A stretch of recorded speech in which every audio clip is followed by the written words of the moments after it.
But the Israeli army had warned them. The Israeli army had dropped thousands of leaflets warning the Palestinians that this horror was about to begin. And I can only imagine the mother seeing these warnings, knowing that this horror was impending, but also knowing that there's nowhere to go. There's nowhere to run. There's nowhere to hide. There's nowhere to save her children from the bombs and from the fire, from the smoke and from the chemicals, and from the phosphorus that consumes the flesh and won't be extinguished. Because Gaza is locked down. Gaza is under siege, a siege that was imposed by Israel on the people of Gaza. So for these young Israeli pilots, these young men who most Israelis and Israeli supporters around the world consider their finest, this was really nothing but shooting fish in a barrel as they began their merciless onslaught at exactly 11:25 in the morning on December the 27th, 2008. And that date, December 27, 2008, will forever be etched in our memories as the darkest and most shameful day in the long history of the Jewish people, as Israel began a shameful and merciless attack on the people of Gaza. The attacks began at 11:25 in the morning, the precise time that the children of Gaza are on the streets.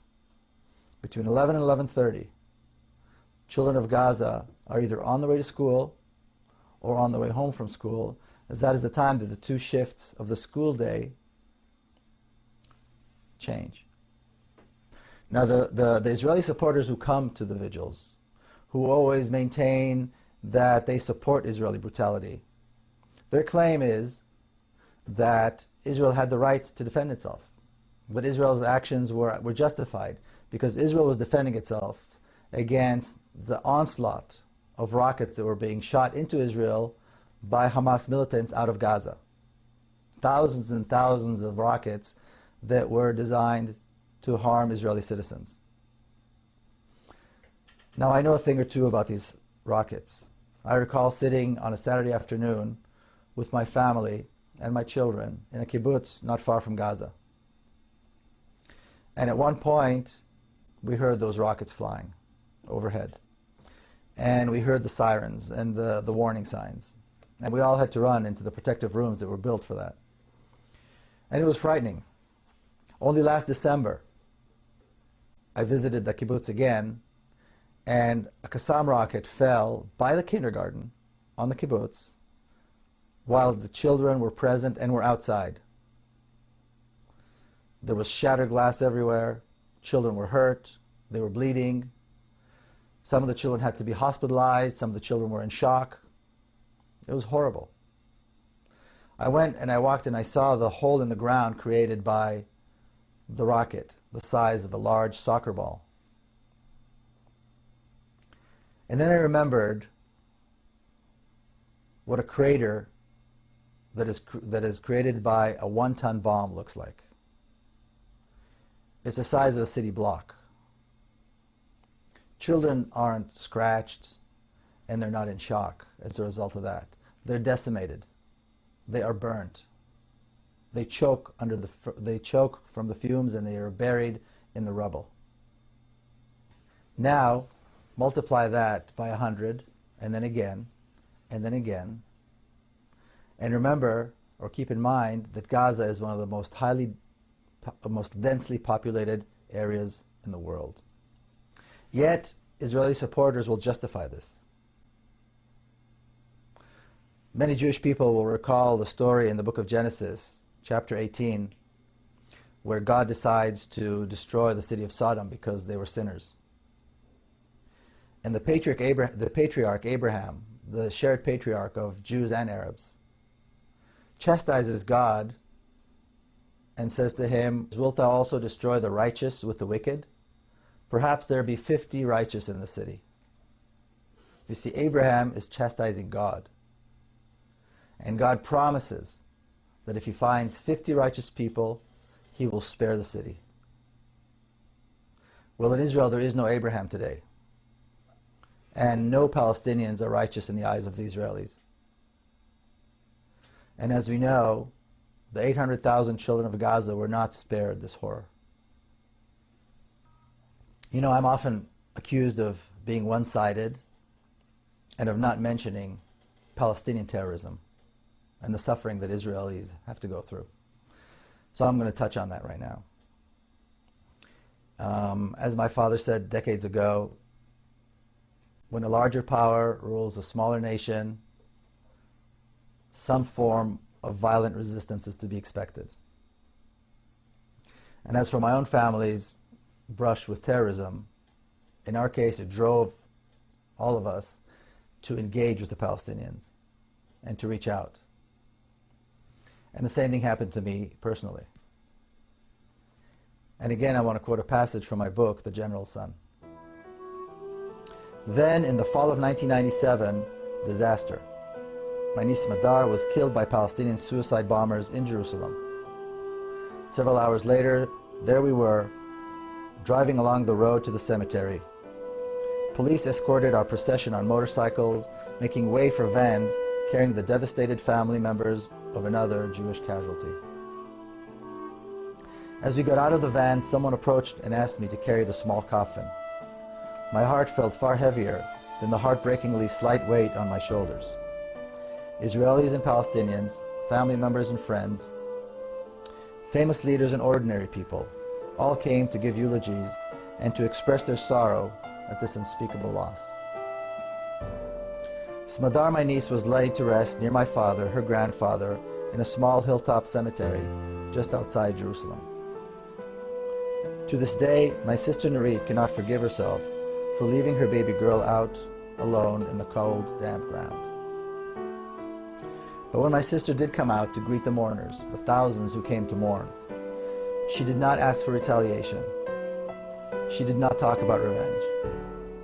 The first words that came out of her mouth were these: no real mother would want the same horror to happen to another mother. And I quote again from the book. I stayed in Jerusalem for the week of the Shiva, the 7 days of mourning. It wasn't easy to return home and resume my routines after it was over. How do people do this? I kept thinking to myself. How do people keep on living as though nothing had happened? How many songs have been sung, poems read, and stories written about this feeling, the feeling one has when the unthinkable happens, yet the world doesn't end. It seemed impossible to carry on, but my mother always says that life was stronger than death, and so we went on. But something had changed. I knew I had to do something, and I knew that the right thing to do was to meet with Palestinians. And I did this right here in San Diego, and I was welcomed by the warm embrace of the local Palestinian community. The experience of meeting with Palestinians was comforting, it was liberating, and it was also heart-wrenchingly difficult. It was comforting to know that we're all very similar. And it was liberating to know that we don't have to be enemies. But it was heart-wrenchingly difficult to realize that I did not have full possession of the truth. And that is where I think Israeli supporters, mostly Jews, that's I think where most of them are. And I think it's time for Israeli Jews and American Jews to join what was very eloquently described by Clovis Maqsood as the constituency of conscience. You know, one can only imagine what white South Africans went through when they saw that apartheid was coming to an end. Clearly they wanted to hold on to their way of life, corrupt as it may have been. The whites in the southern states were probably trying to hold on as much as they could when they saw the end of legalized segregation and discrimination and racism come to an end in this country. We see this with leaders in the Middle East right now, holding on to the last minute, not wanting to give up their way of life and their control. And Zionists in Israel around the world are now doing the same, trying to hold on. We see brutal tyrants everywhere these days, from Libya to the Gulf states, do the same thing, holding on even as they fall one by one. Now Zionists and their supporters do the same, holding on to the notion that a racist regime can last, that injustice and horror can last, and that crimes against others who are different can go unpunished. But we are near the end. The Zionist dream of an ethnically homogeneous state was shattered by the Zionists themselves with their insatiable hunger for land. In their own hands, they created a binational state where almost half of the population are not Jewish or Israeli, but are Palestinian Arabs. True that they have no rights. It's true that they're not counted. But this will come to an end sooner than most people think. I think it's safe to say that the non-violent resistance movement in Palestine will prevail. We have Israelis and Palestinians hand in hand, marching every single week in Bil'in, in Ne'elin, in Nabi Saleh, in Bet Umar, in Masara, in Sheikh Jarrah, in Silwan, and in other places. They face the brutal force of the Israeli army every single week, but they are dedicated and they will prevail.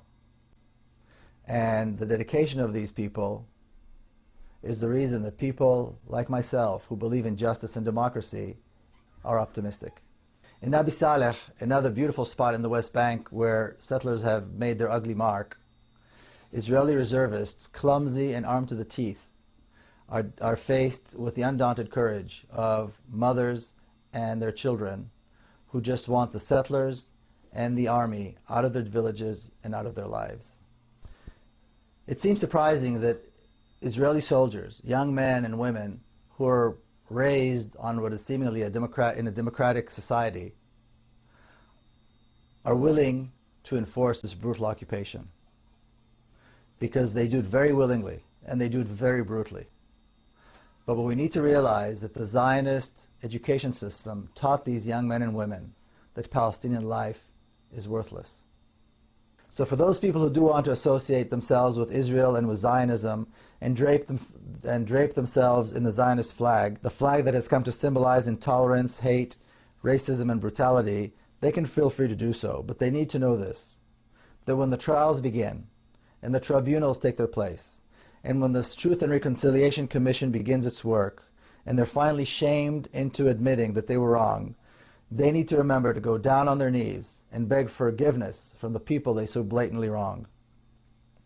Because they need to realize that we will never forget them, and that their conscience will never allow them to forget that they supported the killing, they draped themselves in the flag, and they mocked the bereaved. The rest of us will move on, and along with the rest of the Middle East, we will follow the example of the people of Egypt to create something that will surely be a tremendous accomplishment, a democratic, secular state in our shared homeland, a state where Muslims, Christians, and Jews live as equals and educate their children to love their diverse homeland with its multitude of cultures, its rich history, and its promising future.